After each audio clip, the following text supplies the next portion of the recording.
നേരം വെളുത്തു. പിന്നെ മുന്നോട്ട് വെച്ച കാൽ മുന്നോട്ട് എന്ന് പറഞ്ഞുകൊണ്ട് തന്നെ ഞങ്ങൾ എല്ലാവരും വണ്ടി കയറി നേരെ തെങ്കാശിക്ക് വിട്ടു. അതും കാട്ടിൽ കൂടെയാണ് നമ്മൾ തെങ്കാശിക്ക് പോകുന്നത്. ആനമയിൽ ഒട്ടകം ഉണ്ടെന്ന് പറഞ്ഞിട്ടാണ് ഗൈസ് ഈ വഴി വന്നത്. പക്ഷെ ആന കിടന്നിട്ട് ഒരു പൂട പോലും ഇല്ല ഗൈസ് കൂടെ. അങ്ങനെ ഞങ്ങൾ വന്യജീവികളെ കാണാൻ വേണ്ടി കാത്തിരുന്നു. പക്ഷെ ഞങ്ങൾക്ക് കിട്ടിയതോ ഇതാണ് ഗൈസ് ഇവിടുത്തെ വന്യജീവികൾ. കണ്ടാൽ തന്നെ പേടിയാവുമെന്നാണ് ഇവിടുത്തെ ആൾക്കാർ പറയുന്നത്. വന്യജീവിയെ കാണാൻ ഞാനും ഇറങ്ങി ഗൈസ് കാട്ടിലേക്ക്. പക്ഷെ ഇവിടെ ഒരു പുലി പോയിട്ടൊരു എലി പോലും ഇല്ല.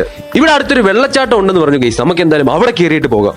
ഈ വെള്ളച്ചാട്ടം കാണാൻ നമ്മളൊരു വെള്ളം നിറഞ്ഞിരുന്ന പാലം ക്രോസ് ചെയ്ത് വേണം പോവാൻ. ഷൂ ഇട്ടുകൊണ്ട് ഇവൻ എങ്ങനെ ക്രോസ് ചെയ്യുമെന്ന് നമുക്ക് നോക്കാം. അവർ പ്രാചീനമായ രീതികൾ ഉപയോഗിച്ചു ഗൈസ്. അങ്ങനെ ഞങ്ങൾ നടന്ന് വെള്ളച്ചാട്ടത്തിൽ എത്തി ഗൈസ്.